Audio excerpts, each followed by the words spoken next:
Magandang gabi po sa ating lahat. Narito ang update sa lagay ng panahon ngayong araw ng Sabado, May 18, 2024 hanggang bukas, May 19, 2024. Ngayong gabi ay magdadala ng maalinsangang panahon ng easterly sa malaking bahagi ng bansa at ang shear line naman ay magdadala ng maulap hanggang sa maulang panahon sa Batanes at Babuyan Islands. Dahil sa patuloy na pag-transition ng panahon patungo sa tag-ulan, mas magiging madalas na ang pagbuhos ng ulan sa hapon at gabi.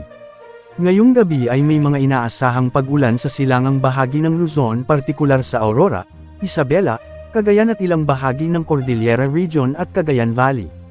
Posible rin ang mga pag-ulan ngayong araw sa Calabarzon at Mimaropa, Southern Luzon at Bicol Region. Hindi rin inaalis ang posibilidad na magkaroon muli ng malalakas na thunderstorm sa Metro Manila ngayong gabi. Magiging bahagyang maulap rin ang kalangitan sa Visayas at possible ang kalat-kalat na pag-ulan sa hapon at gabi sa bahagi ng Antique, Capiz, Aklan, Negros Occidental, Romblon at Northern Samar. Sa ngayon ay posible rin ang pag-ulan sa mga lugar sa Mindanao lalo na sa Zamboanga Peninsula, Bangsamoro Region at Sorsogon. May mga pag-ambon din sa may Davao Region at Sulu Archipelago. Ang mga ito ay dahil sa mga localized thunderstorms. Sa kabila ng pagdalas ng mga pag-ulan, posible pa rin ang danger level na heat index bukas sa maraming lugar.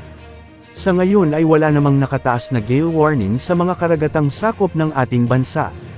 Samantala, patuloy nating minomonitor ang potential na sama ng panahon na may posibilidad na maging ganap na bagyo o ang kumpol ng call-upon na nasa silangan ng bansa. Narito ang wind outlook mula sa ECMWF model.